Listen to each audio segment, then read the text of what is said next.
Acá nos preguntan por qué nos pasa tan de continuo caer en la desobediencia interior. ¿Por qué nos pasa tan de continuo caer en la desobediencia interior?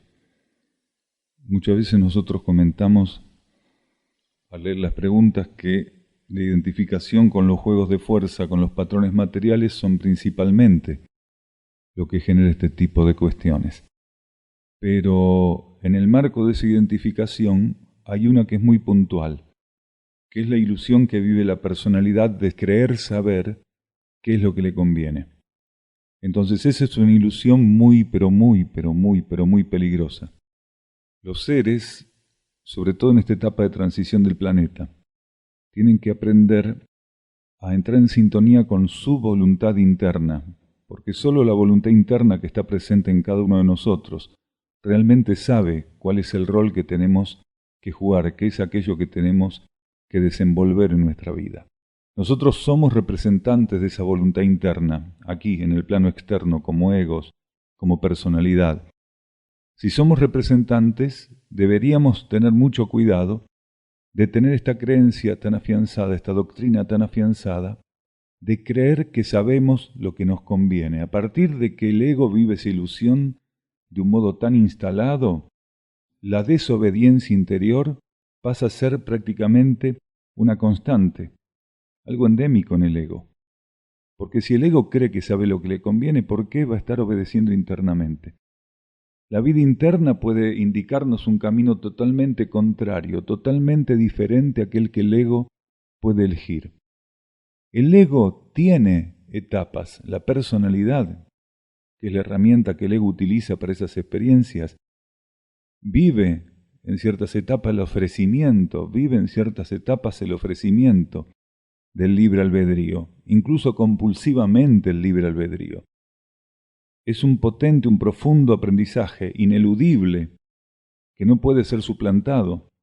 Esto de transitar el libre albedrío, el libre arbitrio, pero hay ciertas etapas donde el ser tiene que aprender a obedecer internamente. Si nuestra alma o nuestra conciencia espiritual, nuestra mónada, están estimulando que nosotros tomemos un camino en particular o aceptemos cierto tipo de estímulos, y la personalidad, por tener instalada esta ilusión de creer que sabe lo que le conviene, elige lo contrario o directamente está insensible a los estímulos internos. Quiere decir, no tiene disponibilidad interior. De ahí viene la desobediencia interna. Cuando la personalidad cree que puede por sí misma encontrar cuál es el camino más adecuado a recorrer. Insistimos, hay etapas kármicas donde es sumamente valioso que la personalidad intente, que busque por todos los medios resolver por sí misma, aislada, sin apertura interior, cómo se resuelve esta cuestión de estar acá, en el mundo tridimensional, en la contraparte externa de la vida. Pero la mayor parte de los seres que estamos presentes en la superficie planetaria, en esta transición, con apertura interna y con una genuina disponibilidad y aspiración interiores o espirituales, tenemos que aprender a dar estos pasos, estar muy atentos para ver cuánto de estos resabios de etapas anteriores aún están presentes en nosotros. ¿Cuántos de estos resabios están presentes? Si no estamos atentos, vamos a caer continuamente en esta ilusión. Cuanto más información recaba la personalidad, cuanto más información maneja, cuanto más información maneja el ego a través de la personalidad, puede ser muy fácil caer en este tipo de ilusión. Por eso el ego tiene que aprender a estar atento, receptivo, entregado a la vida interna. Cuanto más informaciones recaba, incluso cuanto más informaciones internas y espirituales recaba, más atento tiene que estar el ego para no caer en esa situación, de creer que por contar con todas esas informaciones, él puede elegir.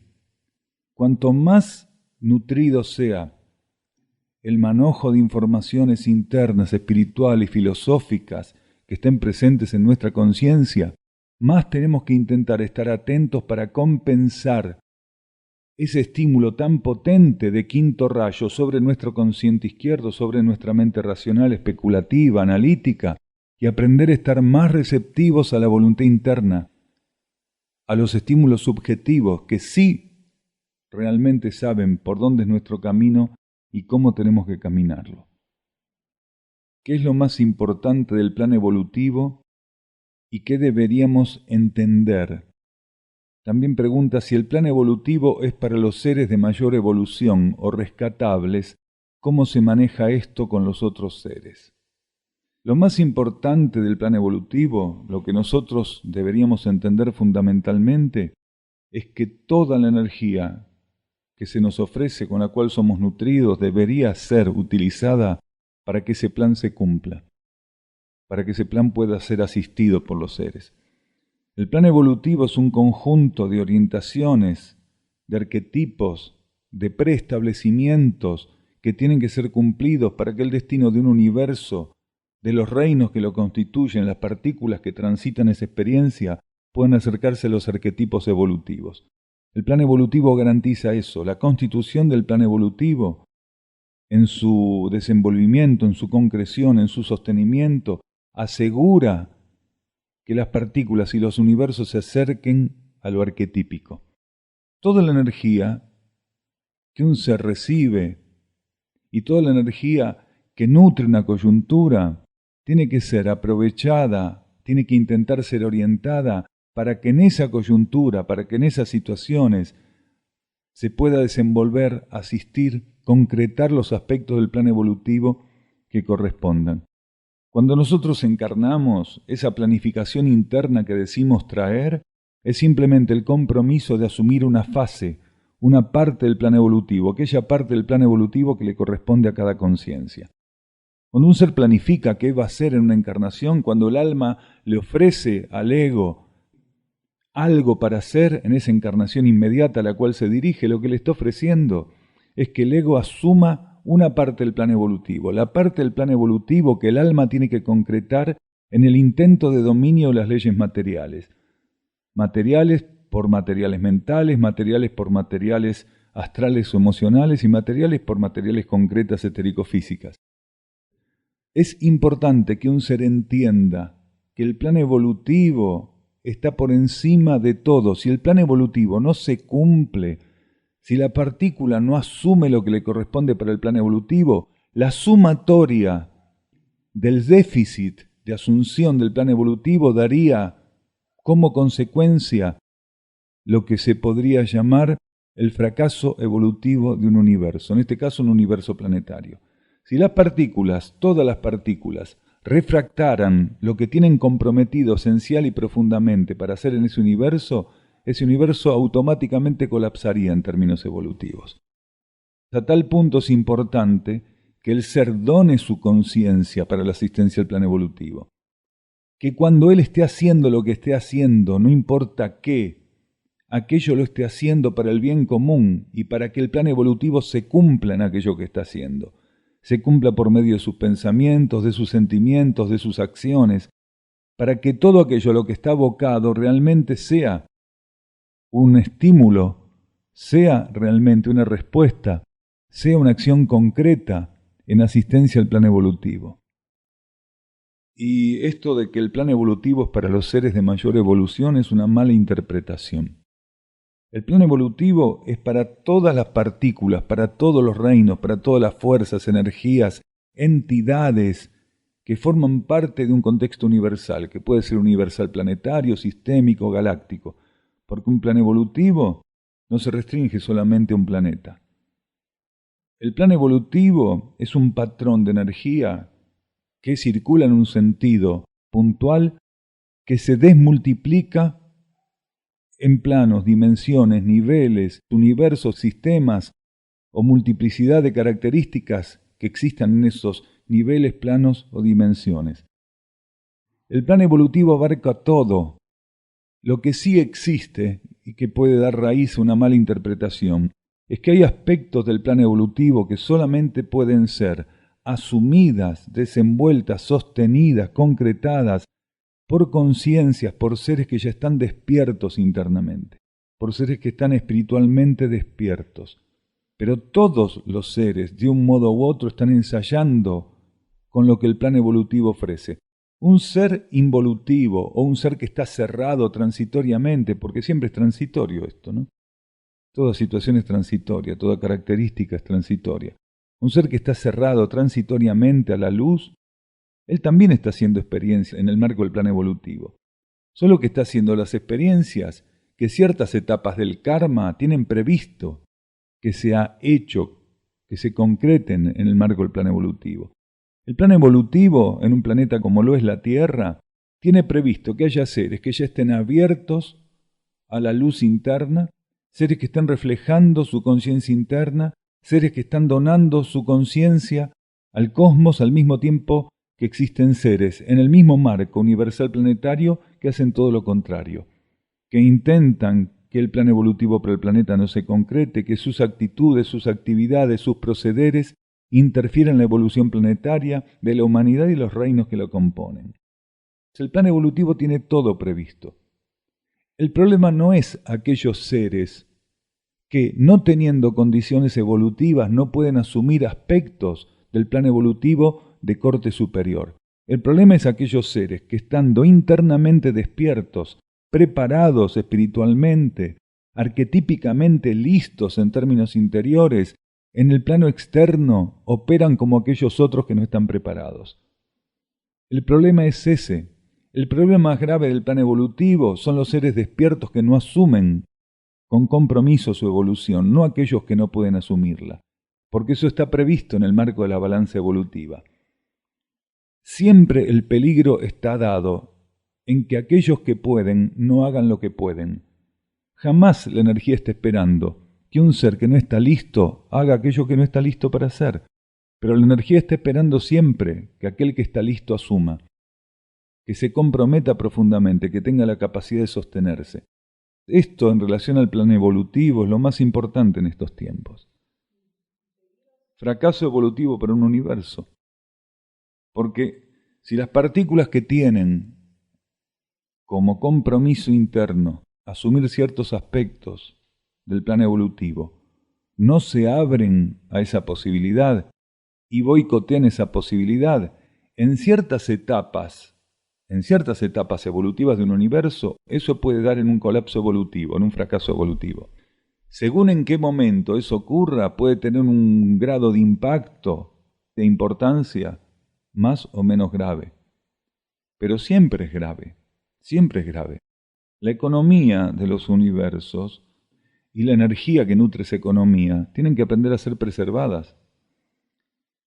Un universo no recibe energía indiscriminadamente, un planeta no recibe energía indiscriminadamente, un sistema solar no la recibe indiscriminadamente.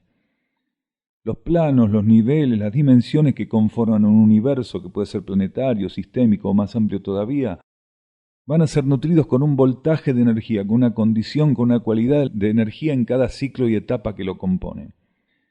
Esa energía tiene que aprender a ser dosificada. No debe ser interferido el sentido circulatorio de esa energía. No puede ser utilizado para aquello que no está previsto arquetípicamente. Cuando en el marco del desgobierno, de la manipulación de la energía, los volúmenes de esa energía llegan a ser muy grandes, entonces se pone en riesgo el proceso evolutivo de un planeta o de un campo de vida. Es muy importante. Las partículas tienen que aprender a economizar energía y la única forma de economizar energía es que la energía que las nutre sea empleada para aquello que es ofrecida. Si un ser no puede entender eso y él aplica la energía que recibe en aquello que no tiene respaldo evolutivo, quiere decir aquello que no se lo está estimulando a vivir evolutivamente, la energía va como una letrina, la energía pasa a ser vampirizada y lo único que se logra con eso es que los grandes volúmenes de energía se transformen en grandes masas de fuerza psicofísica. La fuerza psicofísica es muy importante en el marco del desenvolvimiento evolutivo. Pero lo que no puede ocurrir es que los voltajes psicofísicos excedan ciertos volúmenes. Cuando los voltajes psicofísicos de las masas de energía transformadas en fuerzas superan ciertos volúmenes, la interferencia evolutiva es muy grande. ¿Por qué? ¿Por qué la energía supramental, la energía interna, las leyes internas no pueden operar en el campo tridimensional con la suficiente permeabilidad? Porque la amplitud de las fuerzas psicofísicas no solo está hablando de un voltaje mayor de energía psicofísica, sino de una densidad, de una densificación de energía psicofísica. Cuando la capa mental y la capa emocional que conforman la capa psíquica del planeta crecen muchísimo sin que la sutilización esté presente, y lo que crecen son los voltajes de fuerza, empieza a tornarse como una especie de coraza impermeable a la energía interna. Cuando en un planeta la capa psíquica está muy densificada, muy engrosada, sobrealimentada por fuerzas, por formas, pensamientos y sentimientos de bajo nivel evolutivo, prácticamente la energía cósmica en esos niveles no puede ingresar. Se produce como una especie de aislamiento, de impermeabilidad a la energía cósmica. Quiero compartir algo que me pasó hace poco. Yo venía muy angustiada por una situación personal. Una noche me recosté en el jardín de mi casa con la intención de dormir allí. A poco de estar se apareció una luz gigante, una nave bellísima. No pude mantenerme despierta por más que lo quisiera. Me fui adormeciendo con su compañía. A las 5 me desperté y me fui a la cama. Sentí una enorme paz, mucha armonía. Mi angustia había desaparecido y el tema personal no me generaba ya lo mismo. ¿Pudo ser un trabajo de cura intensa lo que pasó? De hecho, esto es un trabajo de armonización y de cura que vivió el ser. Aquella luz que estaba manifestándose era un aspecto interno de la energía, que estaba reflejándose externamente para que este ser comprendiera cómo estaba actuando internamente la energía para ofrecerle el camino de la armonía, del equilibrio, de la cura. Esta persona, más allá de que lo hubiera percibido, no, al momento de estar ante esa energía, logró vivir una apertura, logró transformar parte de su conciencia. Abrió el camino, abrió una puerta hacia el equilibrio, hacia la armonía, hacia la cura. Aquello que estaba ocurriendo afuera en realidad estaba ocurriendo dentro de ella. Solo que las leyes cósmicas a veces colocan fuera simultáneamente los acontecimientos para que nosotros podamos percibirlo, para que la conciencia pueda registrar de un modo más profundo lo que está ocurriendo. Lo que vivió la persona fue un proceso de cura. De hecho, al despertarse, la angustia había desaparecido y aquel problema, aunque seguía estando, ya no impactaba en su conciencia. Porque cuando el ser se transforma, no necesariamente las cosas se van de su vida. Puede ocurrir que sigan estando en su vida, solo que ya no significan lo mismo, no tienen el mismo grado de impacto, de importancia, no significan lo mismo. Hay personas que creen que transformando la vida automáticamente van a ver desaparecidos todos sus problemas, los motivos de su problema, todo se va a salir de su vida porque ellos se transformaron. En ocasiones ocurre, y de hecho cuando un ser se transforma, muchas veces de su vida es expulsada una cantidad de situaciones, de elementos que ya no tienen sentido. ¿Por qué? Porque la propia ley de karma y la propia conciencia interna habían colocado esos elementos para la experiencia que ese ser tenía que hacer. Entonces no sería extraño que las propias leyes que colocaron aquello en base a lo que éramos, las retiren si ya no somos aquello. Pero puede ocurrir también que un elemento tenga en nuestra vida gradativamente unas participaciones de carácter diferente. Entonces un mismo elemento puede seguir en nuestra vida al tiempo que nosotros nos vamos transformando en etapas. Y en cada etapa ese elemento va a jugar un rol diferente. En ciertos casos, como decíamos, puede ser retirado. En otros, el elemento va a seguir porque es fundamental que siga ahí, porque va a seguir colaborando. En determinadas etapas, y esto cada uno lo puede tratar de percibir como propio en la medida que le correspondiera, en ciertas etapas a nosotros nos ponen cosas en nuestra vida. Y en algunas de esas etapas, aquello que nos colocan nos trae solamente dolor, insatisfacción, duda, malestar, desequilibrio, desarmonía, indecisión, ¿sí? Confusión. Si el ser logra estar ante eso con un carácter genuino, una intención de transformación, automáticamente él se transforma y comienza otra etapa en el marco de ese ciclo. Aquel elemento incluso puede pasar a ser por él apreciado de un modo diferente y vivido con gratitud. ¿Quién es que sabe realmente si un elemento tiene que ser retirado o no de nuestra vida? Lo sabe la energía interna, lo saben las leyes internas. Esa energía que es absolutamente omnisciente, omnipotente y omnipresente, que rige los planos, niveles, dimensiones, que coloca todo en esos planos para que sea cumplido en base a las posibilidades de asistencia al plan evolutivo que todos nosotros tenemos que concretar. Esto que ocurrió fue un trabajo de cura, un trabajo de armonización, un trabajo de ordenamiento, fue una ceremonia de recuperación de equilibrio por parte de la persona. Ella fue llevada, estimulada a tirarse ahí en el jardín de su casa, pensando que, bien, iba a pasar una noche plácidamente durmiendo, cuando se encontró realmente ante un trabajo de cura. Acá hay otro papelito que tiene algo también referente al sueño.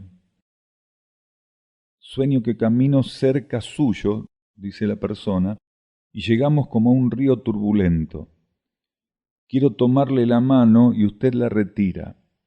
Vuelvo a intentar y la vuelve a retirar. Le pregunto por qué y usted me dice que lo que nos espera del otro lado del río es más difícil que el cruce del río mismo, que si no puedo sola asumir cada etapa sería imposible la siguiente. Le pregunto qué hacer y usted sonriendo me dice que obedezca la voz interna, que ella me dirá si estoy lista para cruzar. Cuando le voy a volver a preguntar, usted se pone a cruzar el río. El agua solo le cubría los tobillos y yo me quedaba perpleja. En ese momento, un pájaro desciende a mi lado y comienza a cantar, y yo entendía que su canto me decía, para cada ser el río es diferente, para cada ser el río es diferente.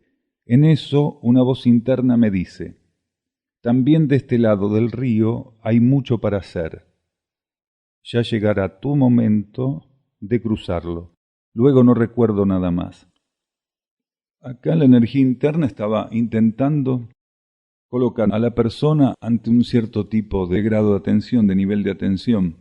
El hecho de que la persona estuviera señalándonos a nosotros en el sueño es meramente simbólico, porque todo fue un proceso que vivió con su propia energía interna. Fue la propia energía interna de la persona que trabajó con esos símbolos. Ciertamente no hay mucho para explicar, creo que el sueño es muy explícito. Y esto vuelve sobre esta cuestión de los sueños como herramienta interior. Los sueños hoy más que nunca son potentes herramientas internas. Así que lo que vivió la persona fue una instrucción, fue realmente instrucción, enseñanza. La energía encontró este formato para llevarla a un grado de concientización. Posiblemente la persona tenga que ver si no intenta a veces asumir lo que no le corresponde, en vez de abocar y concentrarse en hacer aquello que la energía le está abriendo la puerta para hacer. El sueño es bien claro. De este lado del río también hay muchas cosas para hacer. Quiere decir, en el estado en que uno se encuentra siempre tiene cosas para hacer. No necesita intentar ir más allá si todavía todo lo que tenía que hacer más acá no está concluido.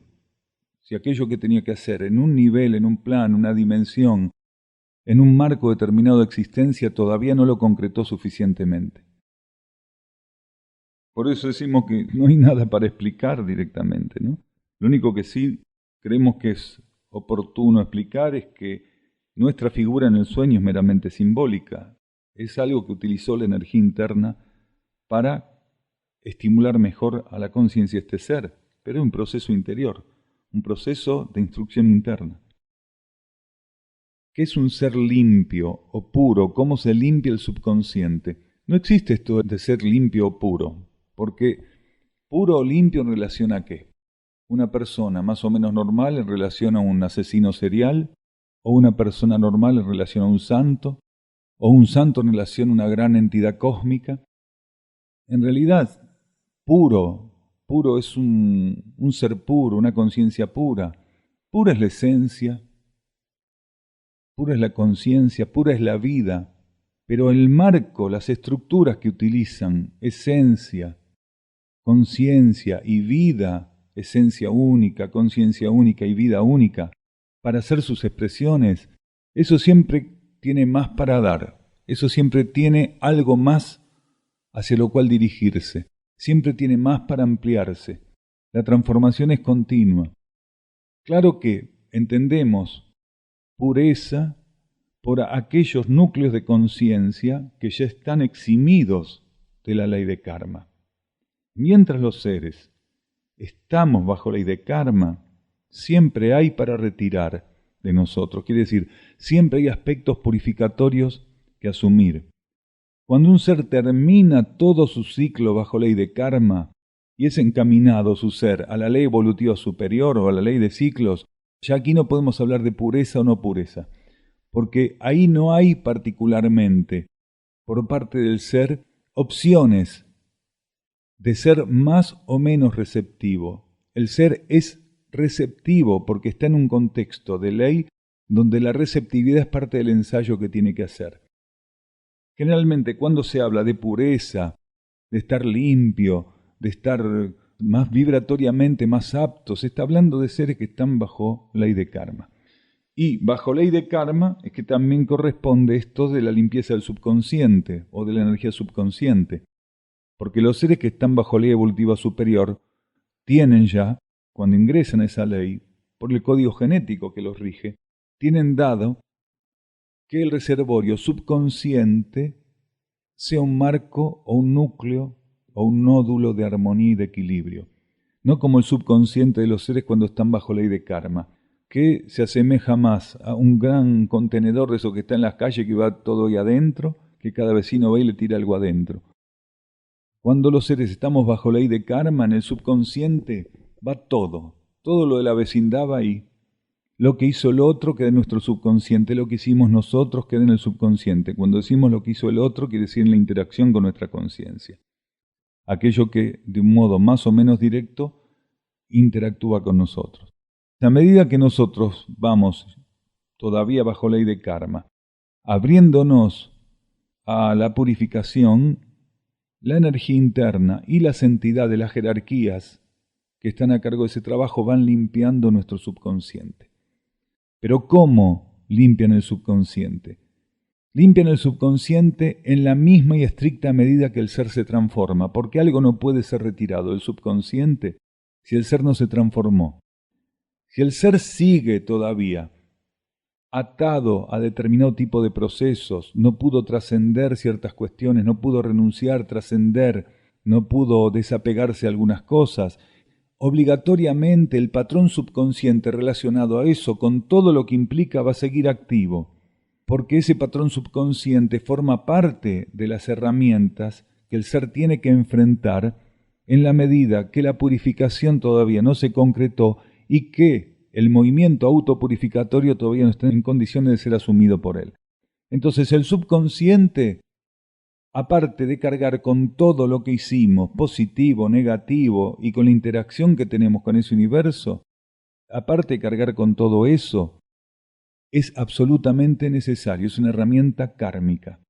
Muchos de los procesos donde el ser tiene que trascender miedo, inseguridad, patrones de vida o de conducta inservibles, o que lo tiran para abajo, garantizan esos ensayos evolutivos las bases subconscientes que los están sosteniendo. Para que el ser limpie el subconsciente, él tiene que abrir camino a esa limpieza con la transformación. Entonces su conciencia interna y la jerarquía que opera, hay jerarquías que operan en el subconsciente, van limpiando. El ser se transforma, entonces van limpiando, retirando lo que tiene relación con lo viejo y que el ser transformó.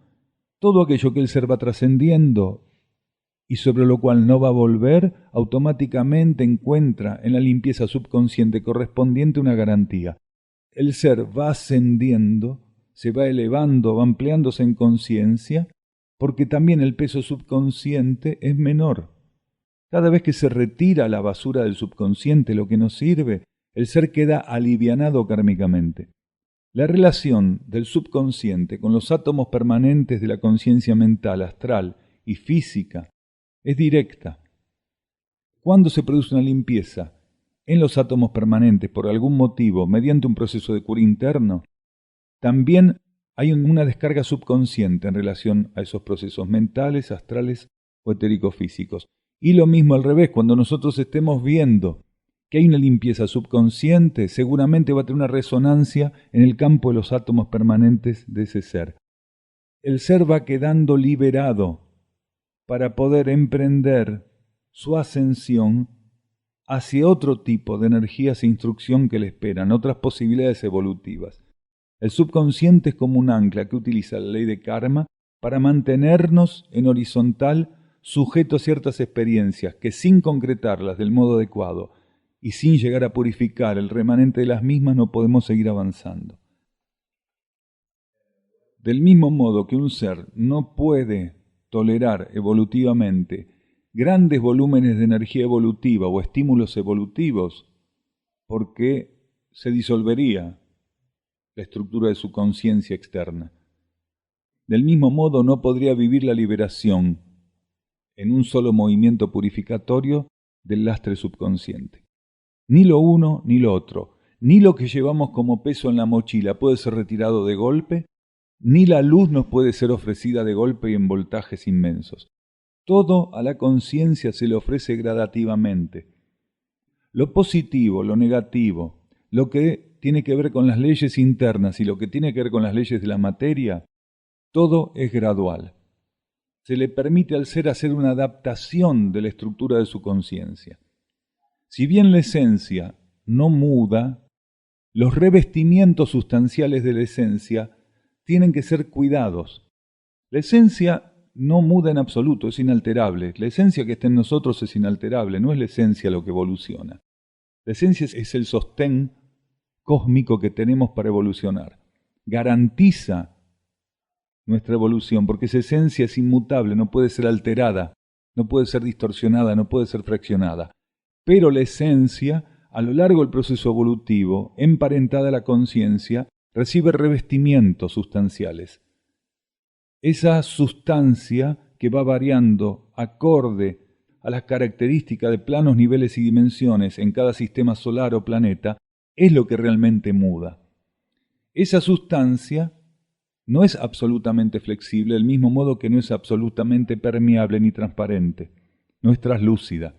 Cuando estamos en etapas como estas que estamos describiendo, de la ley de karma, tanto lo que tiene que ver con las fuerzas materiales como lo que tiene que ver con las energías cósmicas, todo lo va viviendo ese patrón sustancial gradativamente. Insistimos, esa sustancia que reviste la esencia sí muda, pero no la esencia. Por eso, el proceso de transustanciación que se está dando en el planeta, lo que está denunciando es que la esencia presente en el planeta y en las partículas que lo componen va a recibir la oportunidad de una experiencia sustancial diferente, porque la sustancia que va a usarse en este planeta después de la purificación tiene una gradación diferente, muy diferente a la actual. La sustancia tanto mineral, la sustancia que utiliza la esencia en el reino vegetal, en el animal, en el humano y en reinos suprahumanos, toda esa sustancia va a octavarse. Vamos a recibir una propuesta sustancial más elevada. La esencia va a ser la misma, pero la sustancia es diferente. Entonces la transustanciación es un fenómeno sobre la sustancia que reviste la esencia y no sobre la esencia misma. Y todo eso es gradual, continuamente gradual. Todos los reinos que participen, si no, no hay forma, como ahora todos los reinos tienen un rango sustancial para operar, lo mismo va a ocurrir después de la purificación. Siempre que hay un proceso en un planeta, en un campo de energía, no importa si es un planeta, un campo más vasto o más acotado, siempre que en un campo de energía hay un proceso, todas las partículas que están involucradas van a recibir un patrón de relacionamiento general con la energía. En este caso, la sustancia que van a recibir todos los reinos y las partículas que operan en el planeta van a tener un código sustancial en común, que en realidad forma parte de un patrón vibratorio que debería ser reconocido como el código genético planetario. El código genético del planeta está compuesto por el patrón, la multiplicidad y complementariedad del patrón vibratorio de los elementos que lo constituyen, que están presentes en él. Es como un gran acorde el código genético del planeta. Y la cualidad esencial de la sustancia que va a revestir la esencia va mudando en cada etapa. Se regula en cada etapa. Las leyes cósmicas la regulan. ¿Para qué? Para que las partículas tengan garantizadas el patrón vibratorio para hacer el ensayo que les corresponde. ¿Cómo trabaja la ley de purificación en estos lugares? Con mucha profundidad. Porque en estos ámbitos del planeta, donde están activos centros de energía muy potentes, es donde principalmente la conciencia planetaria busca liberar los patrones arquetípicos que más adelante van a ser generales. En estos centros de energía, como en esta región donde ERX se expresa, y en otros lugares donde se expresan otros centros planetarios y otras culturas o civilizaciones intraterrenas, la energía opera muy potentemente con una cualidad particular. Esa cualidad particular habilita que la ley de purificación también trabaje en voltajes muy particulares, muy intensos, donde los focos o los núcleos de abastecimiento de energías de corte superlativo operan muy activamente, donde esos núcleos hacen ese ofrecimiento de liberación de energías muy elevadas, es donde la ley de purificación trabaja muy intensamente. ¿Por qué? Porque se tiene que retirar en esos mismos campos de energía lo que no sirve en mayores volúmenes para que estas nuevas energías puedan liberarse sin interferencias. Cuando un ser viene a estas regiones del planeta, no debería ser extraño para él pasar por pruebas, por purificaciones, por conflictos, por traumatismos, por desequilibrios, de un modo muy intenso. Algunos que aún son muy ingenuos espiritualmente o muy inmaduros dicen, me voy a ir para Aurora, para ERX, para estar mejor. Mejor. Algunos los pasan por el tamiz que quedan hecho hilacha directamente. Porque la energía en estos campos planetarios, en estas porciones, estas parcelas de vida planetaria, opera muy intensamente. Si un ser viene a estos ámbitos del planeta, a esta región del planeta, tiene que venir entregado a la purificación, entregado para que se retire de él lo que no sirve. Él no viene acá a confirmar lo que no sirve, él viene a entregarse para que lo que no sirve se retire. Tiene que tener bien claro esto.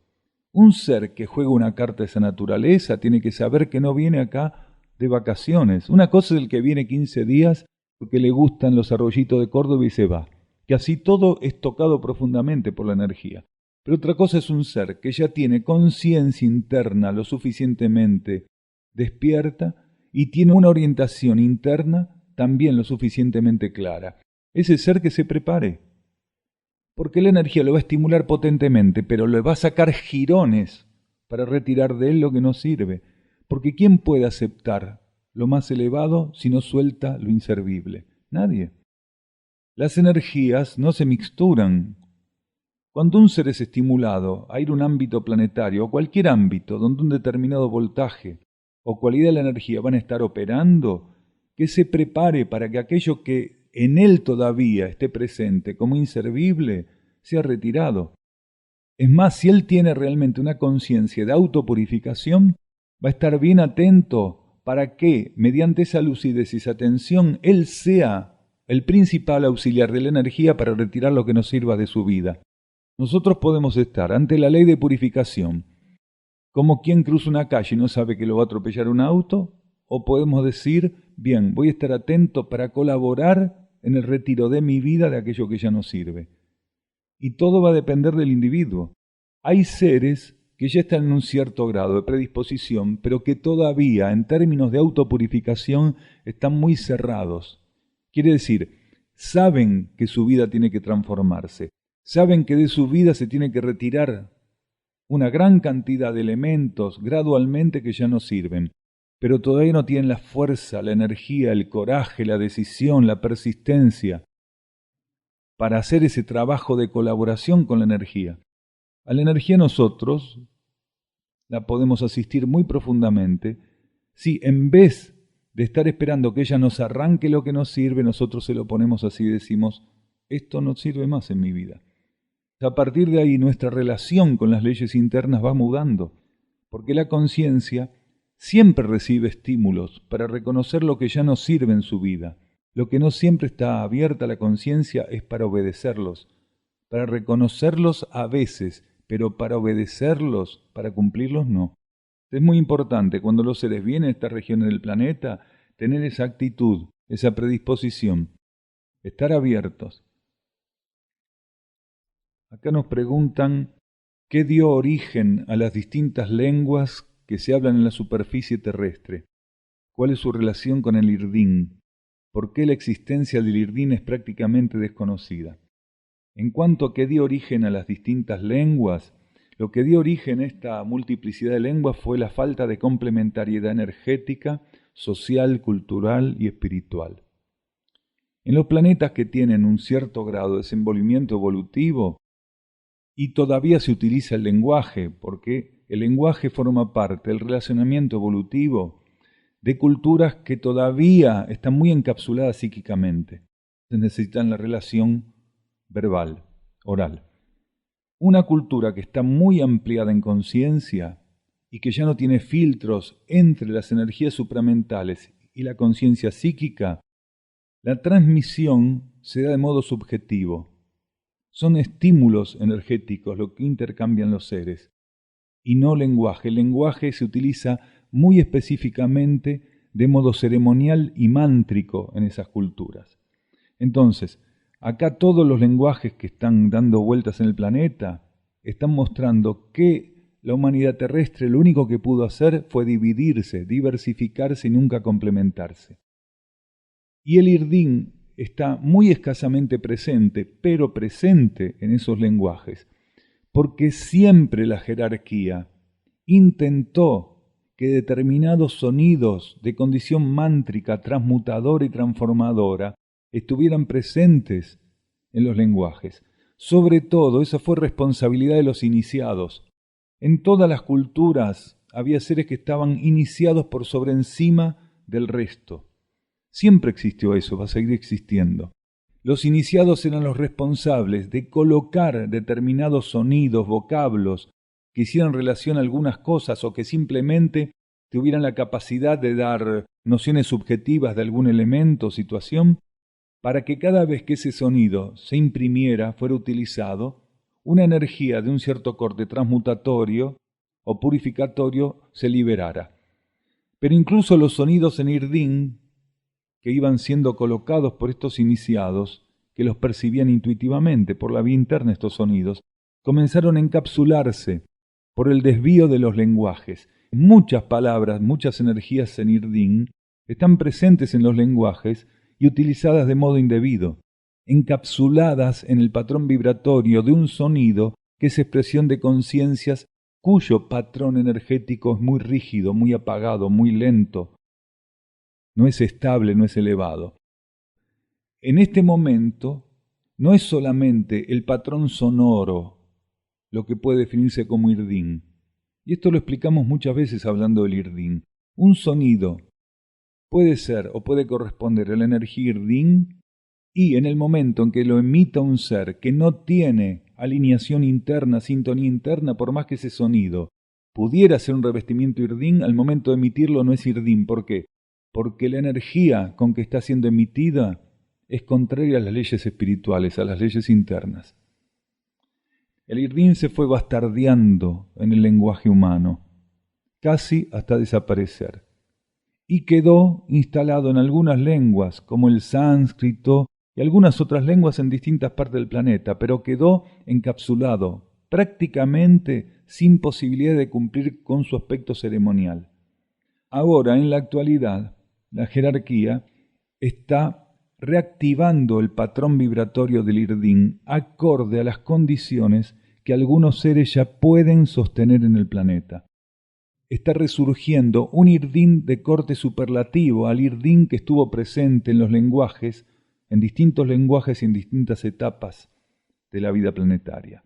Hoy hay un renacer del Irdín, y este renacer del Irdín se va expresando y se va revelando a través de algunos individuos o grupos. No es masivo. ¿Por qué? Porque la humanidad, si tomara el Irdín, si se le ofreciera el Irdín, lo que haría es bastardearlo. Porque la humanidad continuamente seduce, miente, desvía, aniquila mediante el lenguaje, oscurece mediante el lenguaje. Mientras que el Irdín no puede ser utilizado para aniquilar, para mentir, para desviar, para seducir, para convencer. El Irdín es un lenguaje ceremonial cuya principal tarea es transmutar y transformar. Transmutar y transformar, transmutar y transformar. Cuando se emite del modo adecuado un mantra en Irdín o una palabra en Irdín, por más que quien lo esté emitiendo no sepa cuál es el sentido último y más profundo que está ejerciendo ese sonido, si quien lo está emitiendo está en sintonía interna, ese sonido en algún lugar de la vida planetaria, en algún plano, en algún nivel, ese sonido está recuperando el equilibrio planetario, ese sonido está armonizando la vida planetaria, ese sonido está instalando algo que es necesario o disolviendo algo que ya no es necesario. El Irdín tiene una capacidad de construir y de disolver. ¿Por qué? Porque está ligado a la energía creativa, que es la única energía capaz de colocar en un plano, en un nivel, lo que hace falta o retirarlo cuando ya no es necesario. Entonces el Irdín es una herramienta ceremonial, no es un lenguaje de calle, sino que es un lenguaje ceremonial, mántrico, cuya condición principal es asistir a la transformación de este universo en este momento. Cuando la condición o cualidad de la conciencia de quienes se reúnen a mantrar es elevada, es estable, es suficientemente armónica y equilibrada, entonces los voltajes de energía que son capaces de transmitir esos términos en Irdín son amplios, son profundos. Por eso los mantras en Irdín, los seres o los grupos que los tengan, tienen que preservarlos, tienen que custodiarlos, para que esas energías no sean utilizadas mágicamente, con fines oscuros. Hay que preservar los trabajos mántricos en Irdín. Ahí es donde empieza a utilizar el lenguaje hablado de modo ceremonial. Y ya empieza a haber una transmisión de núcleo a núcleo, de conciencia a conciencia. No nos olvidemos que en el caso de la humanidad terrestre que va a habitar el planeta, va a tener un 69% de coeficiente evolutivo, un nuevo código genético y una relación directa, sin interrupción, sin filtros entre la conciencia física, astral y mental, y la conciencia mental con el núcleo anímico. Entonces va a haber una relación de pasaje de energía muy profundo.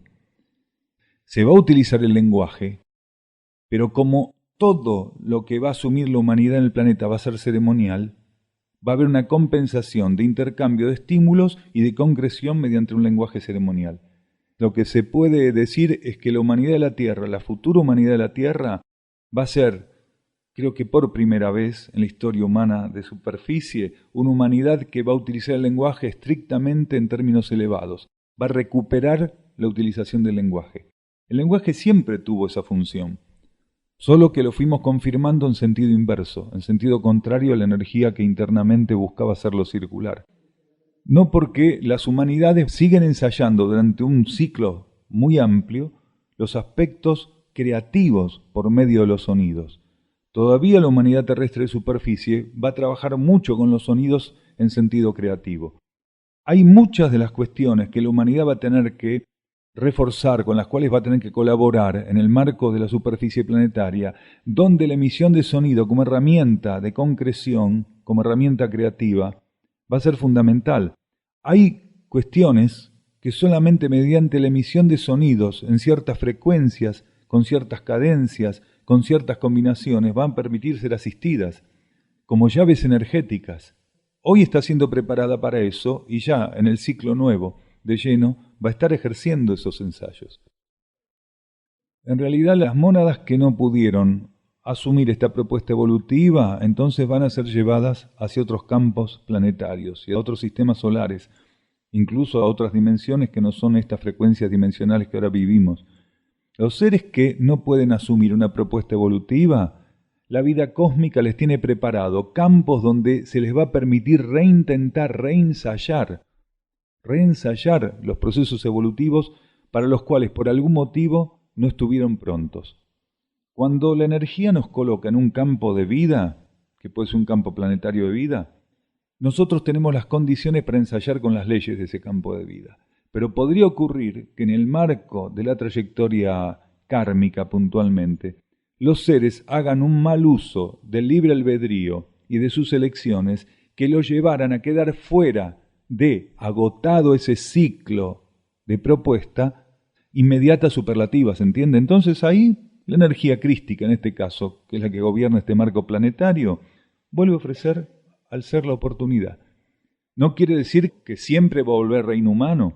Una mónada puede tener condición vibratoria humana, pero así todo, tener que ir a un reino infrahumano a colaborar.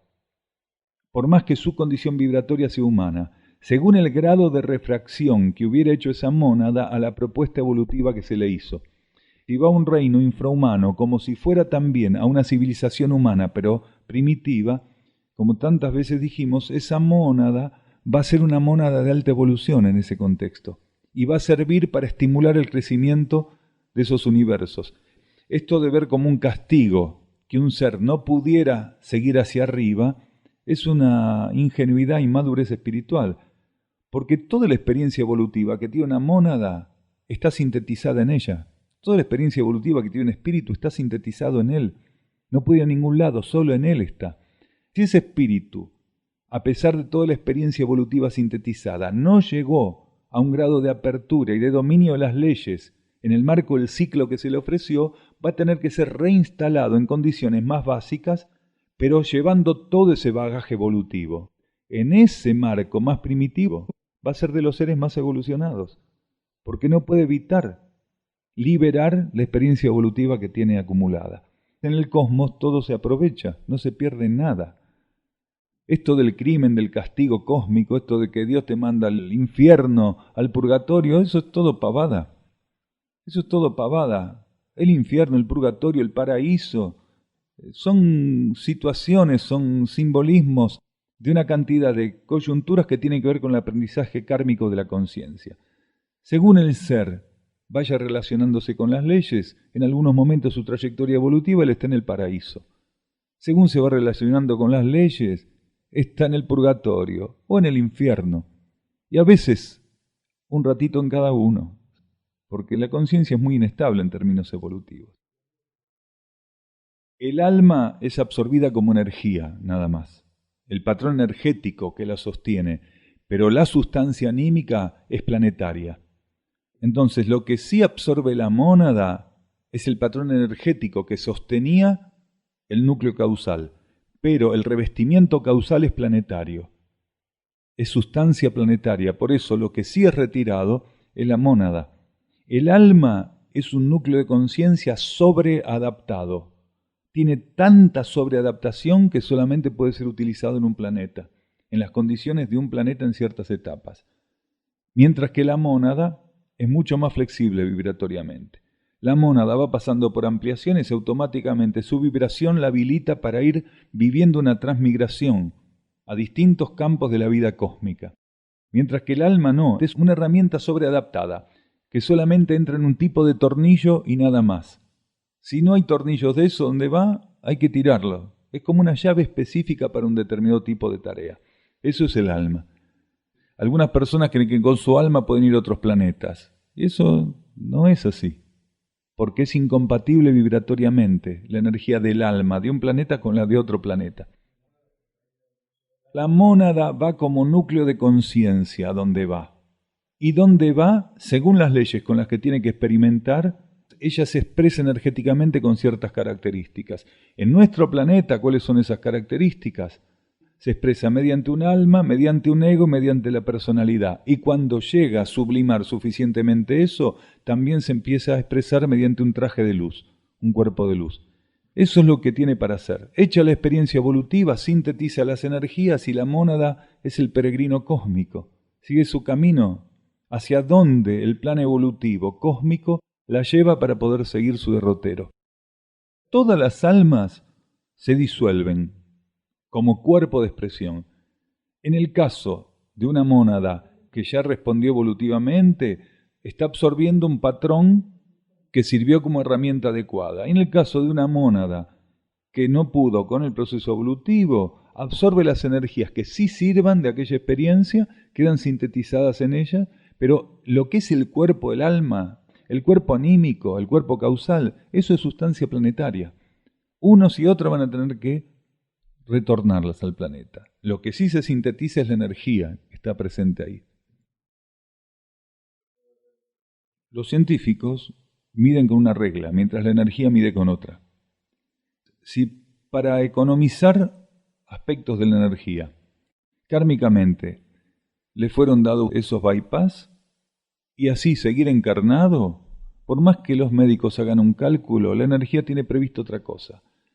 La energía puede vitalizar tanto órganos del individuo como herramientas que estén instaladas en el cuerpo del individuo. Los médicos hacen sus cálculos con el consciente izquierdo, mientras que la energía no calcula. La energía lo que hace es sostener necesidades. Y si era necesario, para la purificación de su conciencia, pasar por esos bypass y quedar lo suficientemente purificado, entonces puede vivir 40 años más.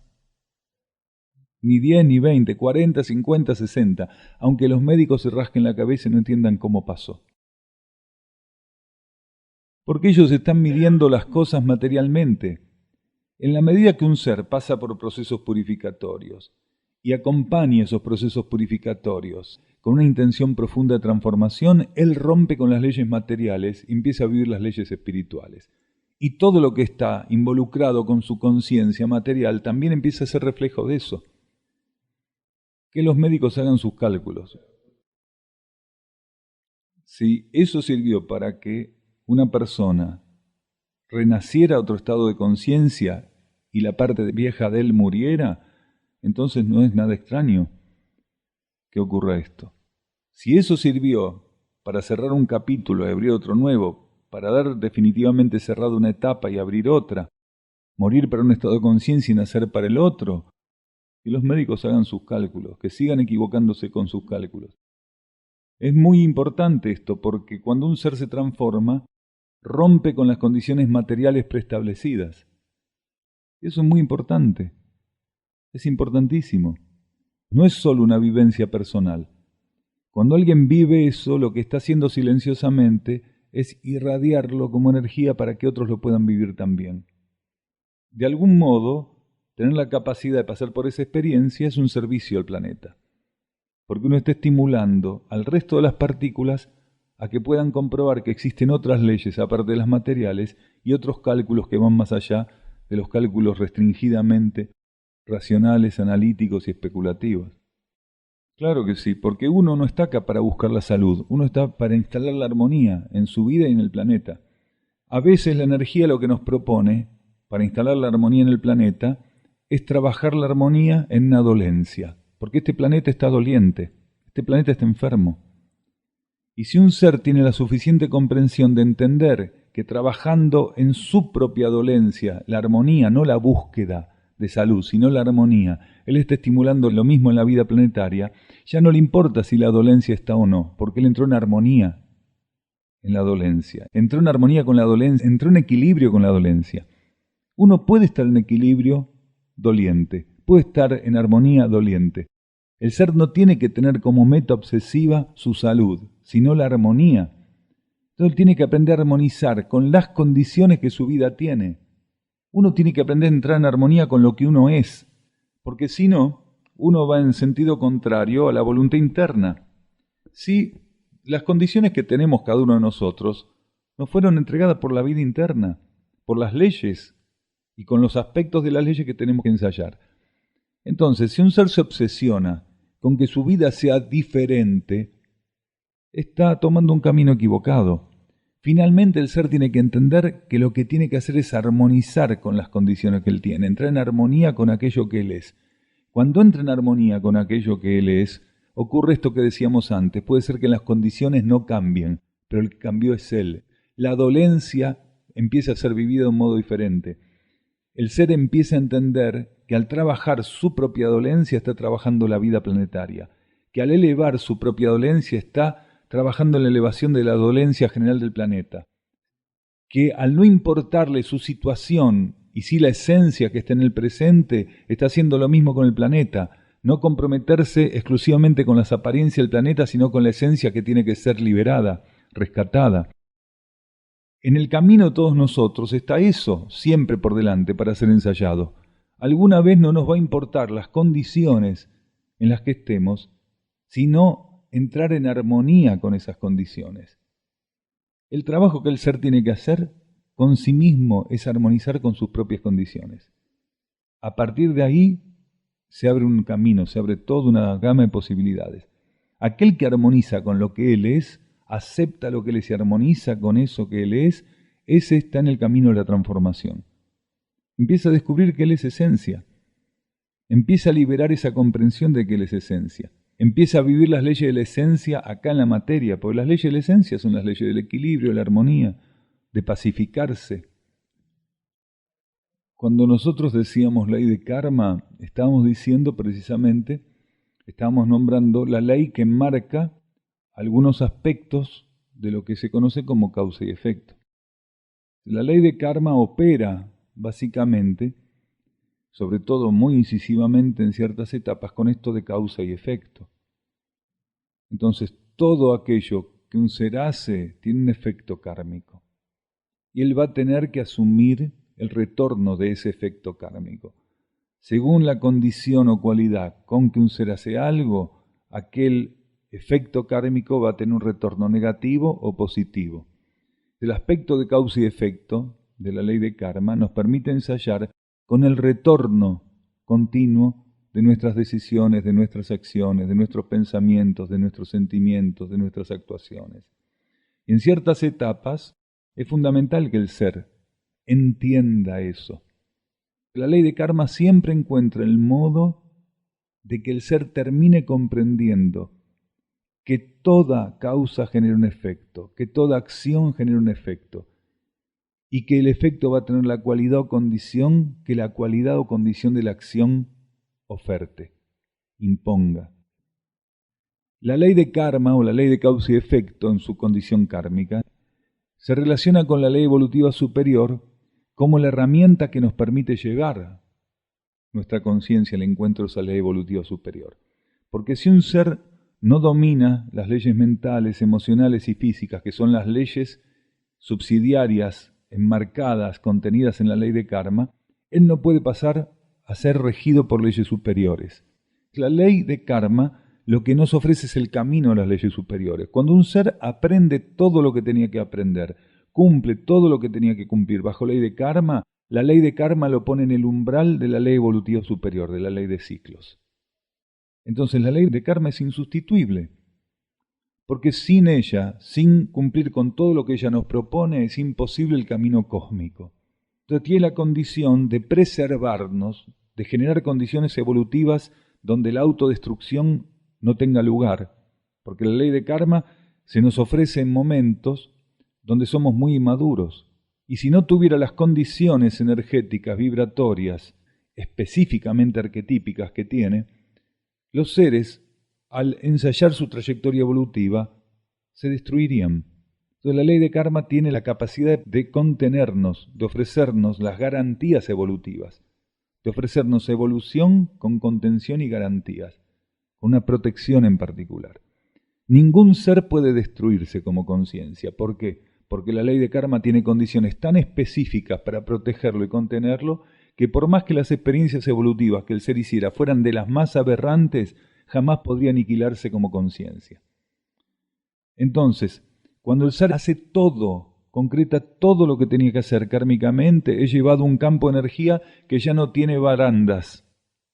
Mientras que la ley de karma tiene barandas, rejas, ¿vieron como los balcones que se le ponen a los chicos en los edificios, que no tienen por dónde tirarse? Bueno, entonces, cuando superamos todo el aprendizaje en esa ley, que tiene toda la contención posible, se nos ofrecen leyes donde ya no hay barandas, donde ya no hay cinturón de seguridad, pero la conciencia se elevó tanto, se alineó tanto, se hizo tan estable, que es capaz de caminar por la cuerda sin caerse.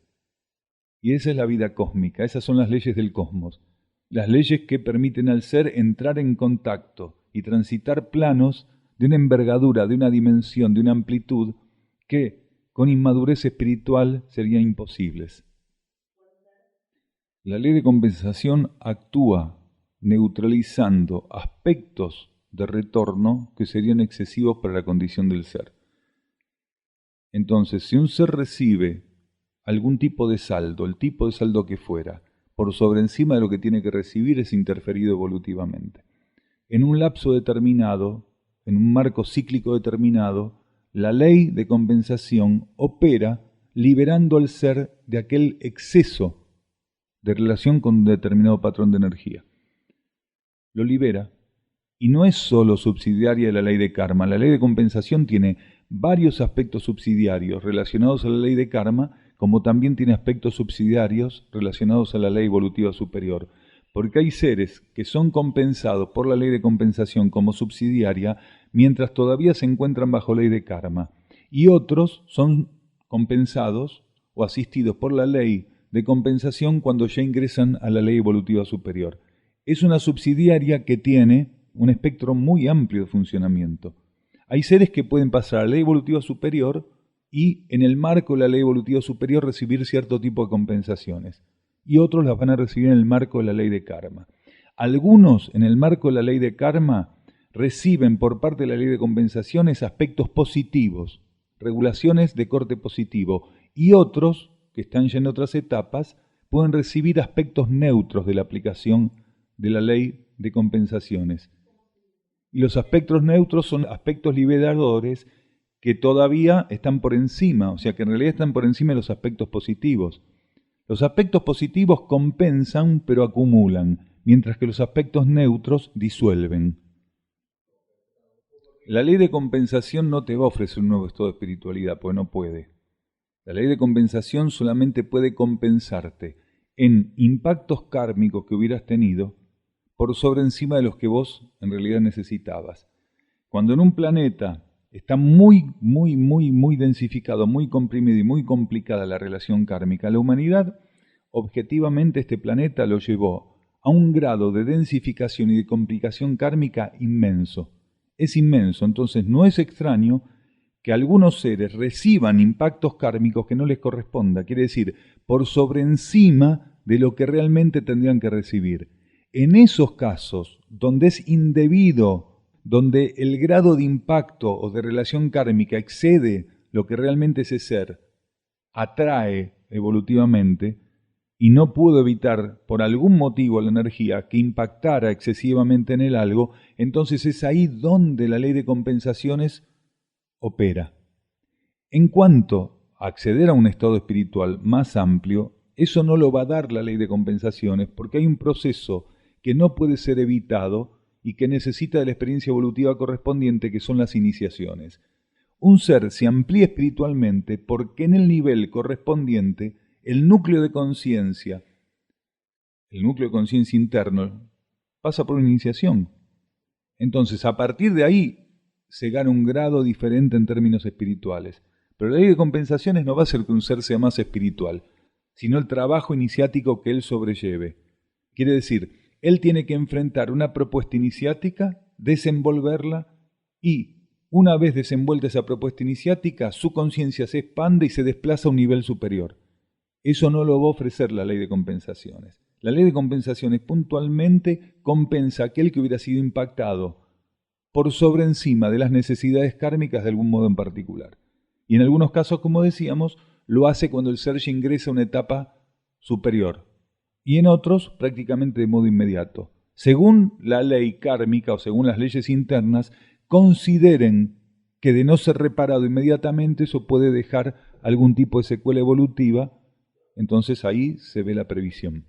En un nivel de la conciencia cósmica está todo sabido, todo es previsible. Cuando se presentan ciertas situaciones a los seres que van a encarnar, se le presentan con todo un marco de amplitud donde las variables a acontecer están todas calculadas, todas calculadas. Entonces el ser puede aceptar la propuesta evolutiva o no, o puede asumirla parcialmente, pero está todo calculado. Y esto que estamos hablando y que estás consultando es estrictamente bajo ley de karma, que es una pequeña etapa evolutiva del ser. La ley de karma es una pequeñísima etapa, pero una pequeñísima, muy pequeña etapa de la trayectoria evolutiva de la conciencia. Porque solamente cuando pasa por el reino mineral, vegetal, animal, e ingresa al reino humano, hasta cierto punto está bajo ley de karma el ser. Después, en el mismo reino humano, el ser muda y deja de ser regido por la ley de karma y pasa a ser regido por la ley de ciclos, por la ley evolutiva superior. Y a partir de ahí, lo que le espera por delante es infinitamente mayor que todo ese pequeño tránsito bajo ley de karma. Porque la conciencia se prepara para ingresar al reino humano. Bajo ley de karma se prepara en el reino mineral, después en el vegetal y en el animal. Esa es la preparación para ingresar al reino humano bajo ley de karma. Entonces, en cuanto termina de hacer todo lo que tiene que hacer bajo ley de karma en el reino humano, pasa a ser regida por otra ley, pero no abandona el reino humano, sigue estando en el reino humano. Y después la condición humana va siendo reabsorbida en condiciones superlativas que son propias de la línea evolutiva humana. Entonces, lo que tienen las partículas o la energía de la conciencia por delante es infinitamente mayor. La ley de karma es solamente nada. Claro que sí, pero ineludible, ineludible. La ley de karma, por eso decíamos, es la ley primordial. Sin esa ley, nada ocurre. Todo es imposible. Por lo menos en estos universos que están bajo leyes de expansión. Hay otras vías, pero si esa vía todavía para vos es efectiva, esa es la vía para vos en esta etapa. En algún momento vas a lograr trascender los ejercicios de meditación y aprender a estar más receptivo, más atento y más silencioso sin necesidad puntual de ponerte a meditar. Porque la meditación es solamente una herramienta para una determinada etapa, cuando el ser no tiene otra forma de ensayar ciertos estados de calma, de alineación. Entonces, cuando esté ya preparada tu conciencia, cuando tu campo de conciencia esté preparado, gradualmente vas a notar que podés estar receptivo, atento, sereno, alineado, silencioso, sintético, en funcionamiento, sin necesidad de ponerte a meditar. Lo único que tenés que estar atento es para reconocer si tenés apego por la meditación. Porque muchos seres ya están listos para una nueva etapa, posterior a la meditación, pero todavía están apegados a las técnicas meditativas. Entonces, si un ser está apegado a algo, él puede estar liberado evolutivamente de eso, pero no se libera totalmente por los apegos. Si ahora el único modo de estar en armonía en esos momentos, de lograr cierta armonía, cierto equilibrio y receptividad, es mediante la práctica meditativa, adelante con la práctica meditativa. Y si aprendés a conocerte cada vez más profundamente, aprendés a observarte, aprendés a tener un grado de autoconocimiento, de autoobservación profundo, y percibís que tenés apegos por alguna de esas técnicas meditativas en particular, entonces empezá a intentar la renuncia, el desapego, el soltarlas. Si al soltarlas e intentar la renuncia percibís que empieza a instalarse en vos la armonía y el equilibrio, y tenés la prueba que no las necesitabas. Porque el gesto de renuncia genuino y en el momento adecuado nos despeja, nos libera, nos equilibra, nos armoniza. La ley de ciclos es la ley que sigue en la línea sucesoria de regencias a la ley de karma. Entonces, ya al ser no se le ofrece hacer experiencias propias de lo que es el karma, el libre albedrío, hacer que las experiencias materiales sean la meta de su vida, las experiencias externas sean la meta de su vida. La ley de ciclos está relacionada a los pulsos internos de la conciencia. La conciencia interna, lo que va ofreciéndole a la personalidad y al ego, son impulsos, ¿sí?, que son reflejos de los ciclos propios de la vida interior. Entonces el ser recibe un estímulo interno que es un pulso interno relacionado a los ciclos interiores, y él aprende a recepcionar ese pulso interno, ese impulso interno, a recepcionarlo, a entrar en sintonía con ese impulso, a reconocerlo como válido, a vivirlo como válido, a profundizarlo intuitivamente y a sostenerse en la ejecución de lo que le brinda ese reconocimiento. Esa es la ley de ciclos. Él se recibe un estímulo, lo profundiza lo desenvuelve, lo concreta y a partir de ahí él queda expandido vibratoriamente. Entonces la vida interna le ofrece un estímulo todavía mayor que ese. Vuelve a recibir ese nuevo estímulo, lo sintoniza, lo profundiza, lo desenvuelve, lo agota en la práctica de desenvolvimiento y nuevamente la vida interna lo estimula todavía más. Entonces, en la ley de ciclos, el ser lo que va viviendo es una estimulación, se le ofrecen en etapas las cuestiones. Quiere decir, la ley de ciclos para la personalidad y para el ego es el cumplimiento de los pulsos internos, de los ritmos internos. La conciencia interna, ya ampliada, empieza a ofrecerle a la personalidad el camino claro por el cual tiene que marchar, hacia qué se tiene que dirigir. Pero lo envía sintetizado, es un patrón vibratorio. Y bajo ley de ciclos, el ego lo que hace, la personalidad, es captar esa vibración. Esa vibración captada va a abrir una frecuencia en él. Va a generar un estado de resonancia. El ser profundiza ese estado de resonancia y lo aplica. Lo aplica hasta que se agota. Y nuevamente el proceso inicia de un modo todavía más intenso. Entonces las civilizaciones que están bajo ley de ciclos, bajo ley evolutiva superior, van creciendo de un modo gradual, profundo, estable, sin los desvíos que tienen las civilizaciones bajo ley de karma, donde las experiencias son inarmónicas y están ligadas generalmente al libre albedrío. Ya luego no es necesario prácticamente. ¿Por qué? Porque el ser, una vez que ingresa a la ley evolutiva superior, tiene que tener las condiciones de liberación suficiente. Entonces es ahí donde se aplica la ley de compensaciones para que él quede liberado de cualquier lastre que venga arrastrando. En algunos casos, la ley de compensaciones, como subsidiaria kármica, opera antes de que el ser pase a la ley evolutiva superior. Y en otros casos, según el grado de intensidad o lo que las energías consideren, al momento de desenvolverse las primeras etapas de la ley de ciclo. Es una subsidiaria con dos puntas, con capacidad de asistir dos leyes particularmente. En realidad los ciclos son infinitos, pero llega una etapa, la vida cósmica, donde se llega a un nivel de inalterancia. Hay un aspecto de la vida cósmica que es la inalterancia. En esos registros, en esos campos de energía que son inalterables, ya no hay ciclos como nosotros los conocemos. En los universos que están bajo leyes de expansión, los ciclos son frecuencias vibratorias que gradualmente y en formato ascendente van ofreciendo posibilidades cada vez más amplias.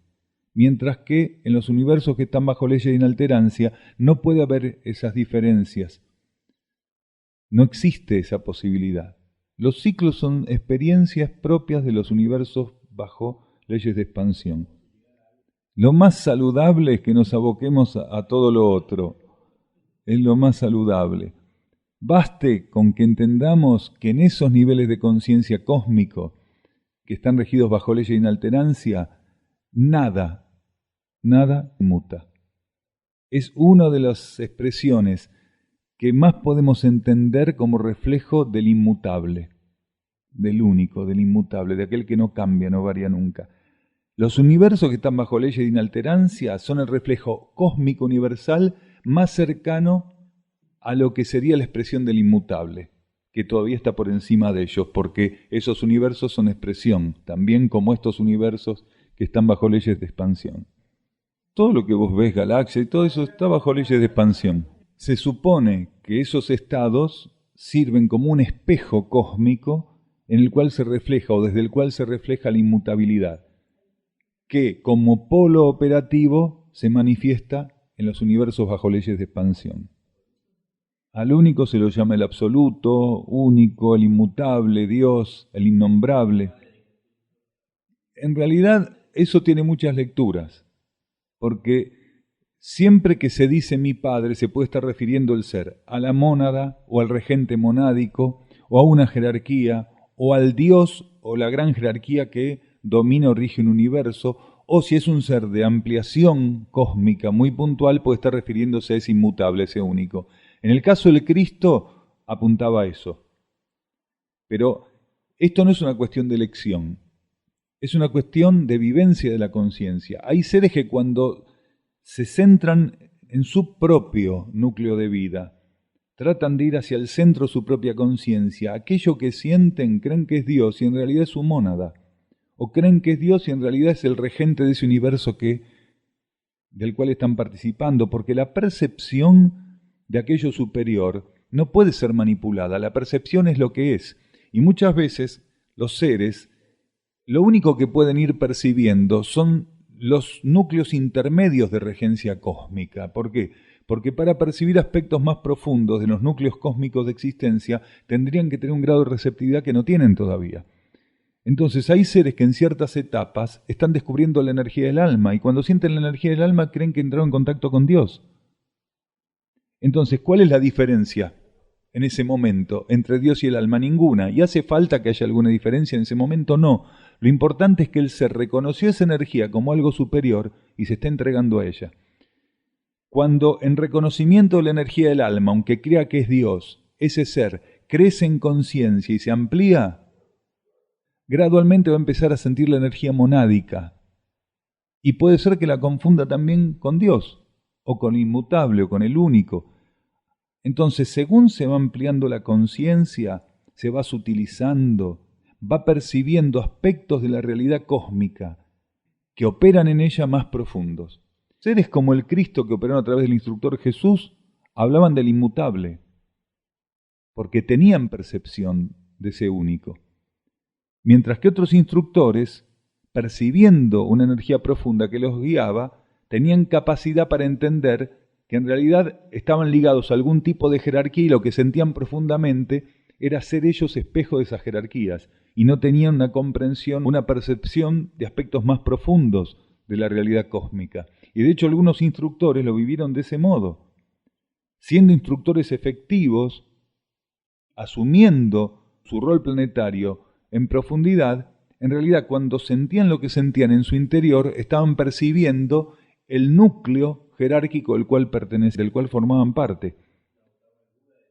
Gautama el Buda ya tenía conciencia crística muy elevada, igual que Zoroastro, pero estamos hablando de instructores que incluso pasaron desapercibidos por la vida planetaria.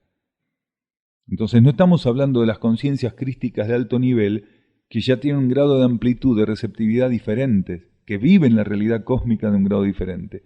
Sobre todo, al hablar de la jerarquía crística, que es la jerarquía que rige como rayo nuestro planeta. Entonces, los grandes instructores que participaron de la vida planetaria como representantes de segundo rayo, son los instructores que tuvieron mayor amplitud y capacidad perceptiva en relación a ese inmutable, a ese único al cual hacemos referencia. Son aspectos de la vida cósmica bajo leyes de expansión, porque en realidad son conductores logoicos.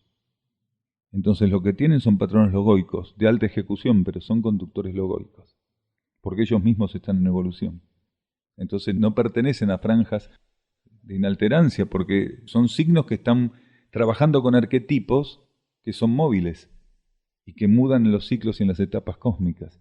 Entonces son grandes conciencias logoicas de capacidad ejecutiva muy amplia, pero que forman parte de las estructuras de los universos bajo leyes de expansión. Muchas gracias.